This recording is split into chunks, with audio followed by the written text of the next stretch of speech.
Você é quem é por uma razão. Você faz parte de um plano complexo de Deus. Você é uma criação original, preciosa, perfeita, denominada, notável. Homem e mulher de Deus. Você tem essa aparência por uma razão. Nosso Deus não cometeu nenhum erro. Ele o teceu no útero da sua mãe. Os pais que você teve foram escolhidos a respeito dos seus sentimentos. Foram feitas a medida para você, para que os planos de Deus pudessem se cumprir. Eu sei, aquele trauma que você teve machucou você.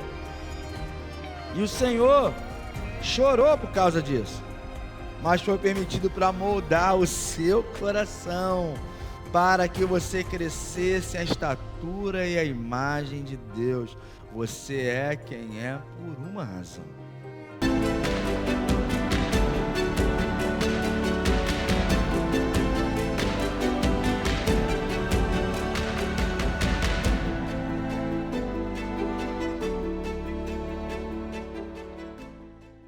Tudo bem? Você chegou bem até aqui? Privilégio de voltar aqui mais uma vez. Na igreja que eu fui batizado, sempre falo isso, né? Lá no dia 14 de abril de 1983.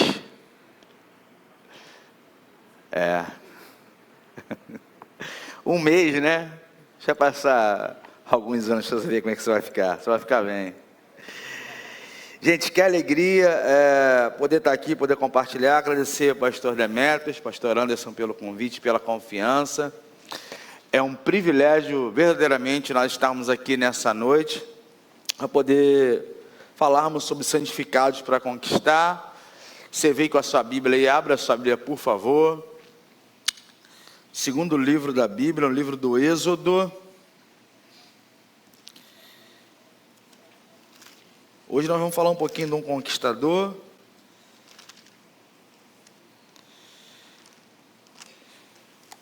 Eu vim aqui, foi em agosto, não foi?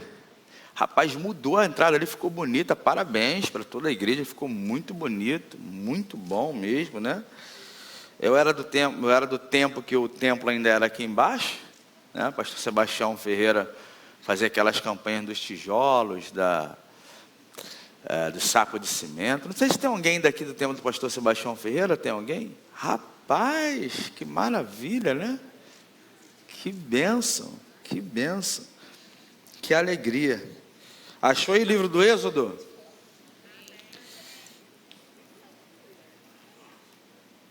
Êxodo, capítulo de número 2. Se você puder deixar sua Bíblia aberta aí no Êxodo 2.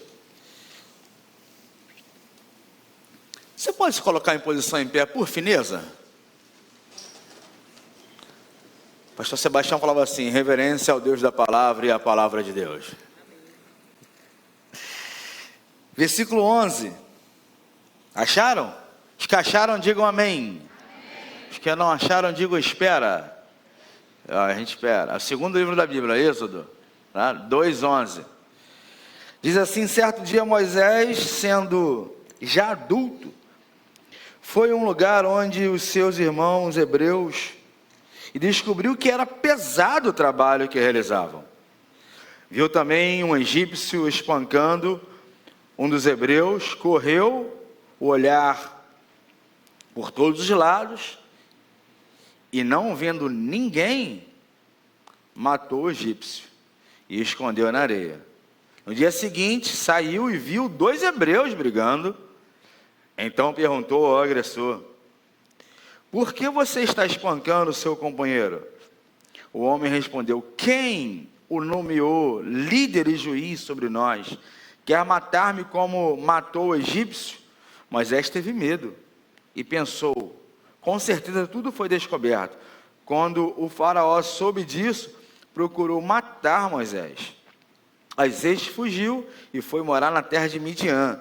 Ali assentou-se à beira de um poço. Ora, o sacerdote Midian tinha 7 filhas.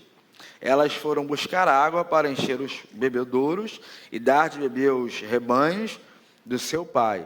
Alguns pastores se aproximaram e começaram a expulsá-las dali. Moisés, porém, veio ao auxílio delas e deu água ao rebanho. Você pode fechar seus olhos? Senhor, nós queremos louvar o Teu nome pelo privilégio de estarmos aqui nessa noite e rogar agora o Teu Espírito Santo que visite cada coração aqui nessa noite. Que a Tua palavra, que é lâmpada para os nossos pés e luz para o nosso caminho, a Tua palavra, que é mais penetrante do que qualquer espada alguma de 2 gumes, que penetra a divisão da alma do espírito, das juntas e das medulas, e é apta para discernir, possa achar lugar hoje no nosso coração de maneira prática. Ajuda-nos então e prepare o nosso coração para o impacto da Tua palavra nessa noite, nesse lugar, no nome que é sobre todo nome que nós oramos, no nome de Jesus, amém. Poder sentar. Querido, quero falar com vocês sobre quando Deus nos chama para conquistar os sonhos dele, né? A gente tem alguns sonhos, mas o Senhor hoje quer nos chamar para conquistar não os nossos próprios sonhos, mas os sonhos dele. O famoso psiquiatra e médico Augusto Cury, né, lá no livro, num dos seus livros, ele fala, tem uma introduçãozinha que é um sábio conversando com uma criança, e a gente sabe que crianças têm algumas perguntas que às vezes deixam a gente assim, surpresos, né? E essa criança chega para o sábio e pergunta assim: que tamanho tem o universo? Acariciando a cabeça da criança, o sábio olhou para o infinito e respondeu: o universo tem o tamanho do seu mundo. Perturbada, a criança indagou novamente: que tamanho tem o meu mundo? E o pensador respondeu: tem o tamanho dos seus sonhos. Que hoje o Senhor restaure sonhos dele na sua vida, para que a gente possa conquistar, se santificar na direção do Senhor. Então, o livro do Moisés aqui, todo mundo já está familiarizado com Moisés, né? Moisés, ele nasce, ele sobrevive a uma perseguição lá atrás, ele é colocado no rio Paraíba do Sul, Guandu, no rio Nilo, muito bem. Ele é colocado no rio Nilo, dentro de um cesto de junco, pela sua irmã Miriam, que vai atrás, a filha do faraó alcança, e aí Moisés, ele cresce ali, o livro de Atos, no capítulo 7, vai dizer que Moisés, ele cresce, estudando junto com os grandes líderes do Egito, e o texto nos diz que um belo dia ele sai, e a escravidão incomoda o Moisés, escravidão do povo hebreu, incomoda Moisés, e aí ele fica com tanta raiva, que ele vem e assassina um egípcio. Primeira coisa que a gente pode aprender nesse texto aqui, quando Deus nos chama para realizar os sonhos dele, para conquistar as coisas para ele, primeira coisa que a gente aprende não é de maneira injusta. A revolta de Moisés fazia sentido, mas ele começou a realizar os sonhos de Deus de maneira injusta. Não é correto tirar a vida de ninguém. A gente até confessa que uma coisa é mexer com a gente, outra coisa é mexer com a nossa mãe, uma outra coisa para as mães é mexer com os filhos. Assim, tem aquele negócio, é sangue do meu sangue. Moisés tomou aquilo para ele e, mesmo querendo consertar uma coisa, ele foi tentar fazer da maneira errada. Moisés foi fazer a coisa certa da maneira errada. Acredito eu que Deus já estava colocando o desejo no coração de Moisés ali, de ver uma injustiça e não se calar, mas Moisés tomou o caminho errado. A Bíblia diz que há caminhos que ao homem parece direito, mas o seu fim são caminhos de morte. Provérbios 14, 12. Tem mais algum evento assim que possa ilustrar para a gente nessa noite sobre fazer a coisa certa da maneira errada? Tem. 2 Samuel, no capítulo 6, o povo de Israel reconquista a arca do Senhor, que os filisteus tinham levado, e aí Davi vem, feliz da vida. O correto era colocar a arca com 4 levitas, cada um numa ponta, as varas segurando a arca, um levita aqui, outro levita aqui, outro levita aqui, e a arca ser carregada. Mas Davi estava tão eufórico, tão feliz, que ele resolve colocar a arca na carroça de boi. Todo mundo sabe o que é carroça de boi aqui? Todo mundo sabe o que é carroça de boi? Pô, quem nunca andou de carroça de boi é uma maravilha, né? Andar na carroça de boi, a gente sabe que balança a carroça de boi. Minha família, que é aqui do norte do estado, ali, Itaperuna, Três Irmãos, Cambuci, Italcara ali, eu pegava carona na carroça de boi e a gente se divertia quando criança, quando a gente ia tirar férias na casa da tia Filhinha. E a gente sabe que balança. E a carroça de boi, a estrada de Israel também estava parecida com a Avenida Brasil, cheia de buraco, né? O boi tropeçou, bateu num buraco, a arca foi cair. E quem foi segurar? Uzá. Uzá foi segurar a arca. Uzá não queria que a arca caísse no chão. Ele foi tentar fazer uma coisa certa, sim ou não? Mas foi fazer uma coisa certa da maneira errada. Deus nos chama para conquistar os sonhos dele. Deus nos chama à santificação, como é o tema anual da primeira igreja batista da Vila da Penha. Mas talvez você esteja fazendo da maneira errada. Você até quer fazer a coisa certa, mas você está fazendo da maneira errada. Qual é a primeira coisa que você precisa começar a fazer? E qual é a primeira coisa que você tem que deixar de fazer? Para que você possa fazer a coisa certa, não da sua maneira, não da maneira do mundo. A Bíblia diz lá em Romanos 12:2, não vos conformeis com este mundo, mas pela renovação do vosso entendimento. O Senhor está nos chamando para conquistar, não da nossa maneira, mas da maneira dele.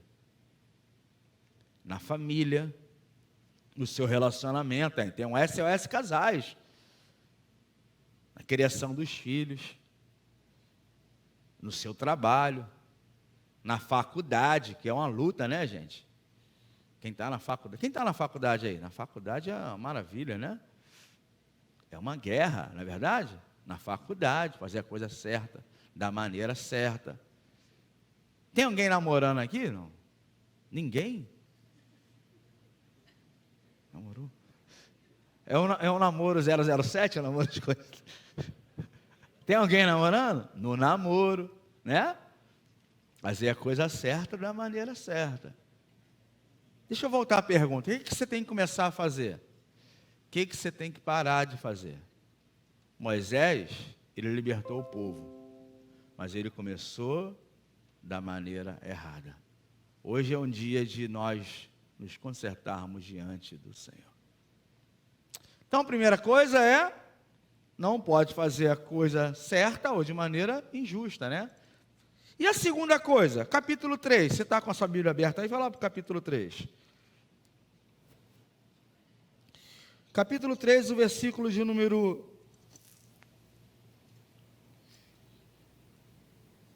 O versículo de número 3. Que impressionante, pensou. Por que a sarça não se queima? Vou ver isto de perto. Versículo 4. Então o Senhor viu que ele se aproximava para observar. Então, do meio da sarça, Deus chamou: Moisés, Moisés. Eis-me aqui, respondeu ele. Então disse Deus: não se aproxime. Tire as sandálias dos pés, porque o lugar que você está é terra santa. Tire a sandália dos pés. Pastor, o que isso significa? Nós poderíamos tirar uma lição bíblica daqui. Significa que a partir daquele momento, o Senhor estava chamando Moisés para assumir um compromisso diferente com ele. Aquela terra que estava ali era aquela terra era uma terra santa? A terra em si? Por que a terra se tornou santa? Por causa da presença de Deus, porque o Senhor estava naquele lugar. Não era terra, não era uma religiosidade, mas o Senhor estava chamando Moisés a uma responsabilidade, porque ele teria a tarefa de conquistar, ele teria a tarefa de realizar, não agora mais os sonhos dele de maneira injusta, mas de realizar os sonhos de Deus.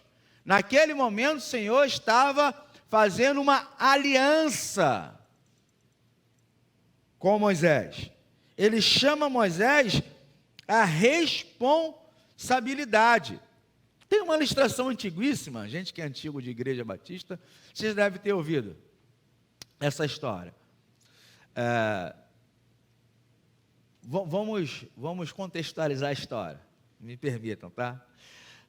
Um irmão, membro da primeira igreja batista da Vila da Penha, excelente trabalhador, jovem, promissor, cursando a faculdade, às quartas-feiras ele está presente, ele é um excelente funcionário, um excelente filho, está namorando da maneira certa, uma pessoa fantástica, ajuda o pastor Demétrio no ministério com a juventude, está sempre à disposição para servir no sítio da igreja, chega cedo no trabalho, não voa.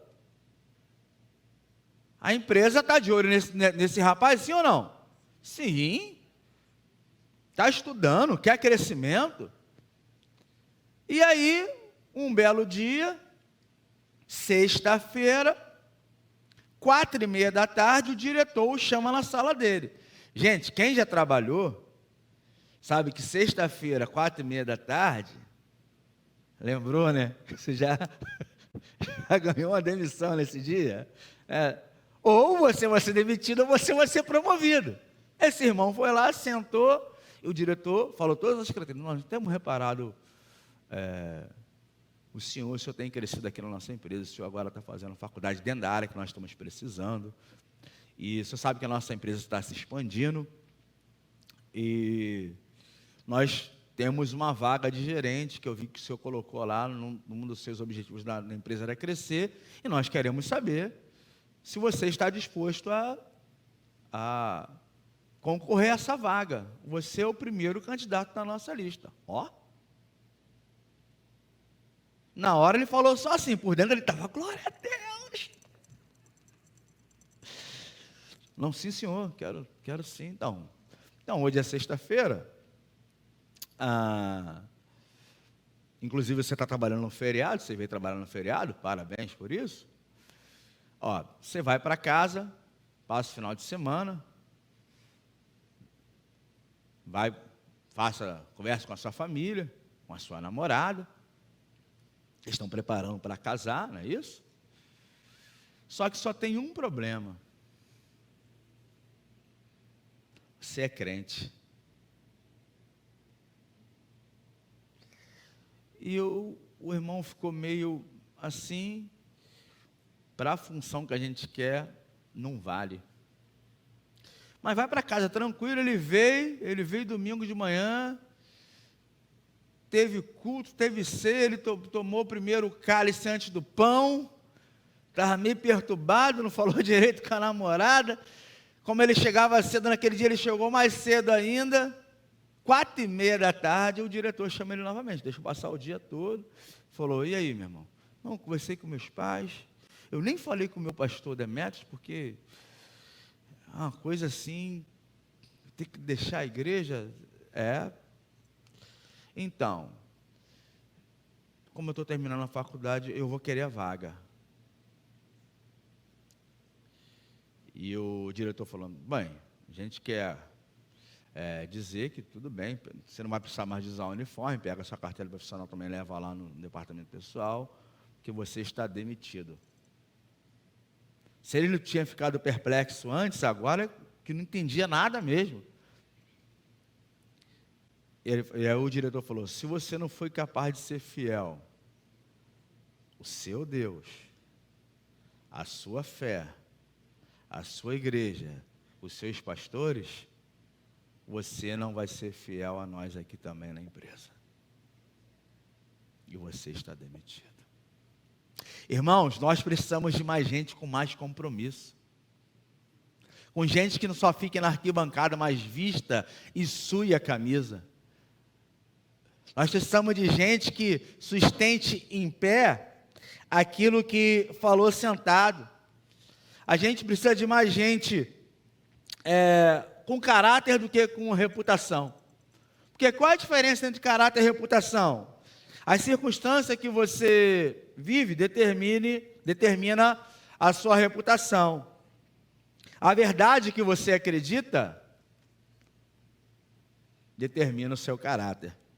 A reputação é aquilo que supõe que você seja, o caráter é aquilo que você é. A reputação é a fotografia, é a selfie. O caráter é o rosto. A reputação, ela vem de fora. O caráter, ele cresce de dentro. A reputação é o que você tem quando você chega a uma comunidade de fé. O caráter é o que você tem quando você vai embora. A reputação é conhecida em uma hora, em uma postagem na rede social. O caráter não aparece em um ano. A reputação é feita em um momento. O caráter é construído com uma vida inteira. A única notícia na rede social, no jornal, dá a sua reputação. Uma vida inteira de trabalho dá o seu caráter. A reputação fará de você pobre ou você rico. O caráter falará de você feliz ou miserável. A reputação é o que os homens dizem de você diante da sua sepultura. O caráter é o que os anjos de Deus dizem de você agora, diante do trono do Todo-Poderoso. Compromisso. Como é que está seu compromisso com a leitura bíblica? Para conquistar com a palavra de Deus. Como é que está o seu compromisso com a oração? A Bíblia diz lá em Mateus 22, 29, errai não conhecendo as Escrituras, nem o poder de Deus. A Bíblia diz em João 5, 39, examinar as Escrituras, porque são elas que de mim testificam, dizendo Jesus. A Bíblia fala que a palavra de Deus, ela serve para corrigir, ela serve para exortar, ela serve para que o homem esteja preparado para toda boa obra. Qual obra? Toda boa obra. Serve de ensino, serve de base. O pastor está dizendo que a Bíblia ensina matemática? Não, mas a Bíblia tem princípios que vai forjar o seu caráter para que você possa estudar bem, para que seja um ótimo matemático, engenheiro, advogado, professor. É a palavra de Deus para que você seja uma mãe melhor, um filho melhor. A verdade, não uma mãe melhor, um filho melhor, um pai melhor, um marido melhor, mas que seja uma mãe, um pai, um filho, um marido, uma esposa, segundo a vontade de Deus, de acordo com os compromissos do Senhor. Em terceiro lugar, vamos voltar ao texto. Então, no capítulo 3, quando eles ficam quietinhos assim, o que, pastor? Tá tudo bem, né? Obrigado. Capítulo 3. Irmãos, Moisés, a gente sabe, né, que a igreja, aqui é uma igreja bíblica. Depois de quanto tempo mesmo o Senhor chama Moisés? 40 anos depois. O que esse contexto nos ensina? O que esse pano de fundo nos ensina? Moisés estava com a vida estabelecida, sim ou não? Casou com Zípora, tranquilo. Tinha lá a sua pecuária. O sogro, que era um gestor, Jetro. Depois pode olhar no capítulo 18. Jetro era um gestor, tranquilo, abençoador. A sogra nem aparece, não sei porquê, mas não aparece no texto. Mas Jetro aparece. 40 anos depois, você já com a vida sossegada. Você iria libertar o povo no Egito? Daria para ir? 40 anos depois, formou na faculdade do Egito, depois formou no deserto, completo, pronto para aposentadoria. Já registrado num cadastro único, tranquilo, só. Você iria libertar o povo no Egito? Sim ou não? O que isso nos ensina? Que Moisés não desistiu dos sonhos de Deus. Moisés não desistiu dos sonhos de Deus, irmãos. Sabe por quê? Porque o Senhor, Ele tem um plano para cada pessoa. Talvez você tenha passado um trauma no passado, como Moisés passou ali, com a questão do egípcio. Mas o pastor Rick Warren, naquele livro Uma Vida com Propósito, ele diz o seguinte: você é quem é por uma razão. Você faz parte de um plano complexo de Deus. Você é uma criação original, preciosa, perfeita, denominada, notável. Homem e mulher de Deus.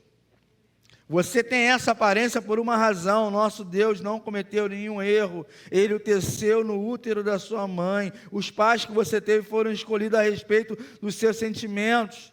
Foram feitas a medida para você, para que os planos de Deus pudessem se cumprir. Eu sei, aquele trauma que você teve machucou você. E o Senhor chorou por causa disso. Mas foi permitido para moldar o seu coração, para que você crescesse a estatura e a imagem de Deus. Você é quem é por uma razão.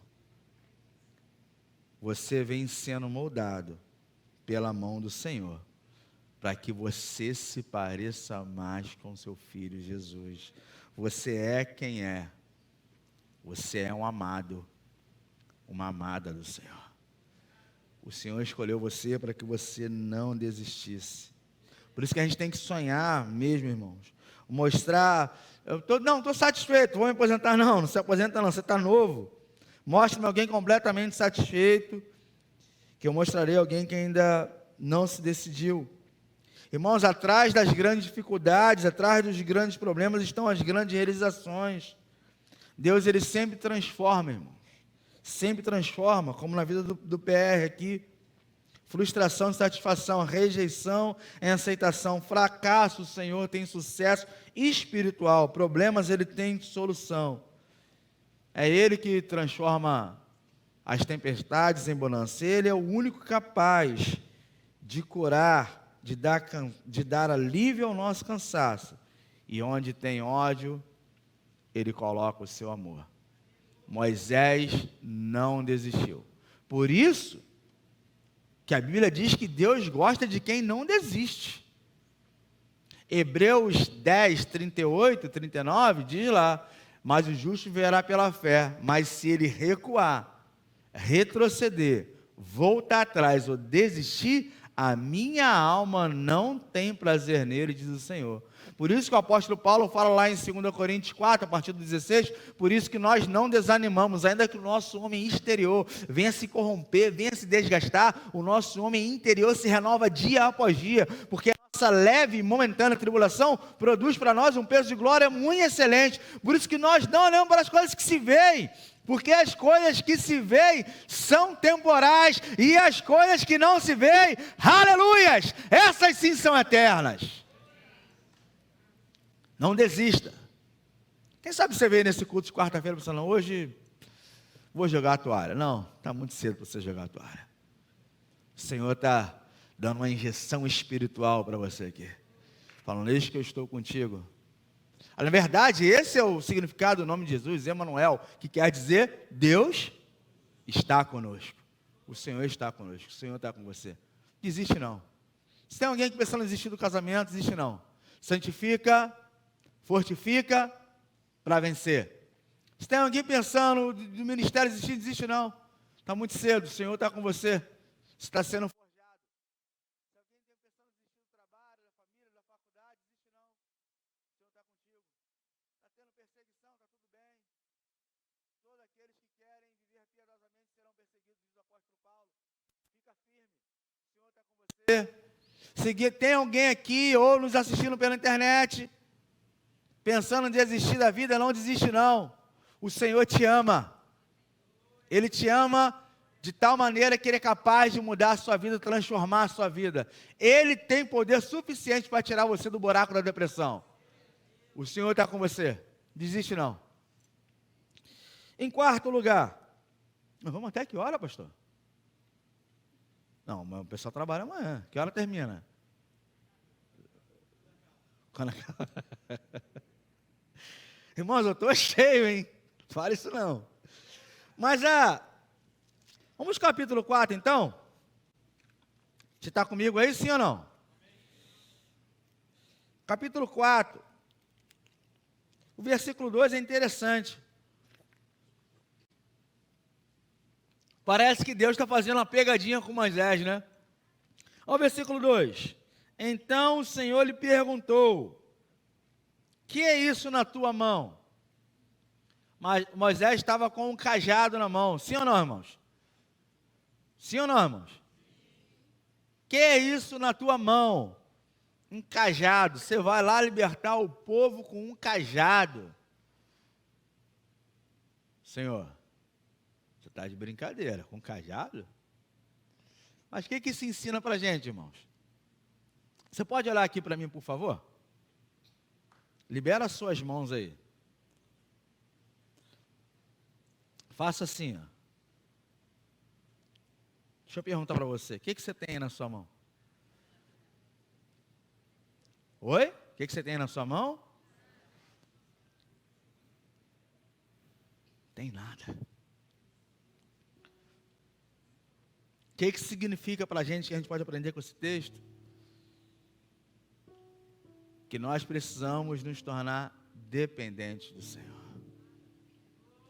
Completamente dependente do Senhor. Moisés iria conquistar, mas ele não precisaria agora com as mãos dele matar mais ninguém. Agora ele estava se tornando dependente, estava se rendendo ao Senhor. Rendendo ao Senhor, rendendo ao Senhor. Quero contar um testemunho quando eu estava para ir para a África do Sul em 2010. E a gente sabe que campanha missionária, a gente fala numa igreja, inclusive essa igreja nos ajudou, me ajudou para eu estar lá. Fiquei 3 meses na África do Sul. Então tudo planejado, vai eu, família fica, filho pequeno, 2010, que a Ricardo iria fazer de 2002, me ajudem aí, por favor.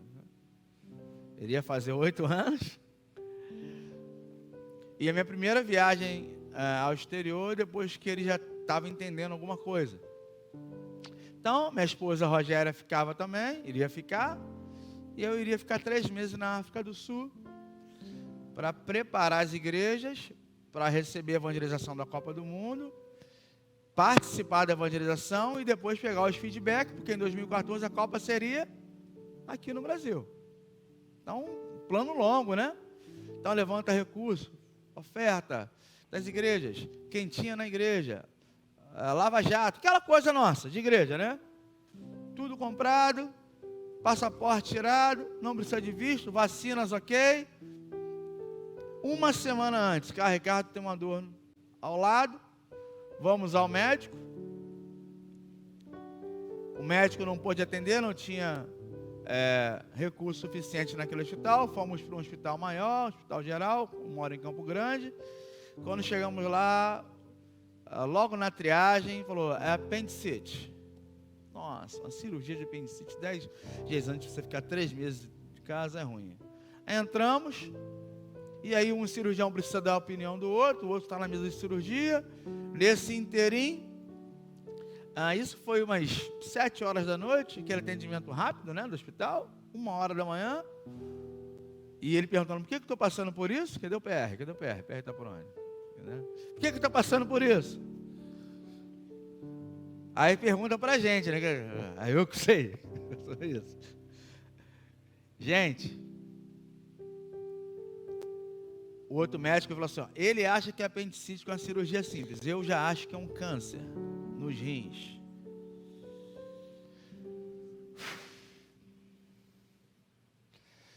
Vou para casa pegar a roupa para poder trazer para minha esposa ia ficar.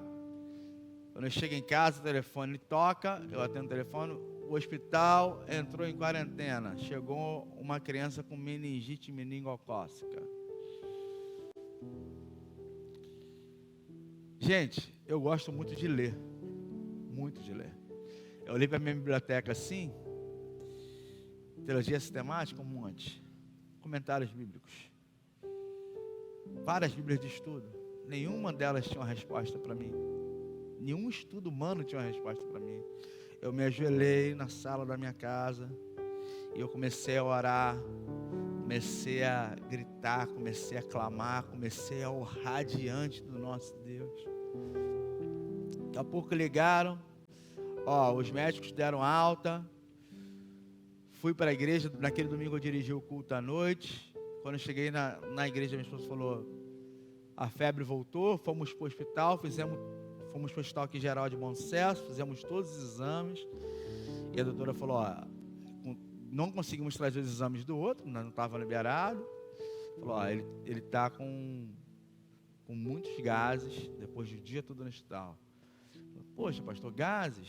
Irmãos, você pode até acreditar que era gases, mas eu acredito numa intervenção do Senhor.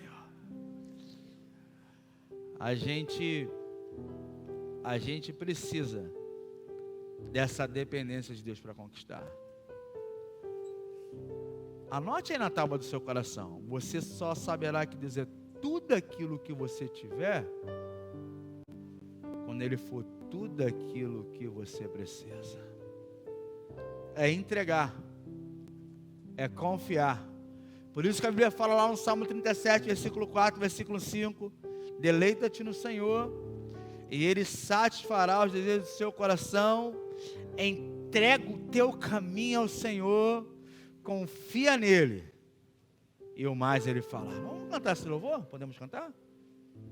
Podemos? Vamos cantar? Você pode se colocar em posição em pé? Eu não posso sair daqui sem desafiar você. A igreja está vivendo um tempo de santificar para conquistar. Mas não é da maneira errada. Não é. Não é sem compromisso com Deus. Não é desistindo. Muitas pessoas começam, mas poucas terminam. Não é fazendo com as nossas próprias forças. Nós não temos nada nas mãos, mas o Senhor, Ele é todo poderoso. Ele é poderoso o suficiente para poder fazer de nós mais do que vencedores. Mais do que vencedores. Vamos cantar essa música? Essa que ela estava tocando? Hoje então é uma noite de compromisso com o Senhor. Hoje é a noite de pensar em não desistir, mas de persistência. Hoje é a noite de a gente se colocar diante do Senhor e falar, Senhor, eu não tenho nada, mas eu tenho tudo, que é o Senhor. Aqui estão as minhas mãos. E eu quero me apresentar ao Senhor nessa noite. Se você já foi tocado pelo Espírito Santo, não precisa esperar a música não, vem, nós queremos orar junto. Você quer conquistar com o Senhor? Tem coisa na sua vida que você precisa realmente deixar? Tem compromissos com Deus que você precisa de verdade, assumir? Eu quero convidar você, eu já estou aqui, eu sou o primeiro. Estou aqui na frente. Se você é essa pessoa, vem. Se o Senhor te viu nessa noite, se o Senhor falou com você, isso, pode vir, vem mesmo. Não é o culto de oração nosso? Não é onde a gente tirou para que Deus falasse conosco, mexesse no nosso coração, tirasse da nossa zona de conforto?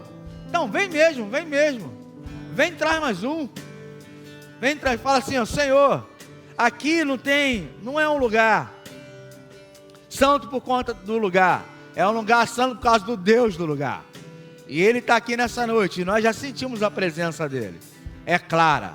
Cadê você? Pode vir, isso.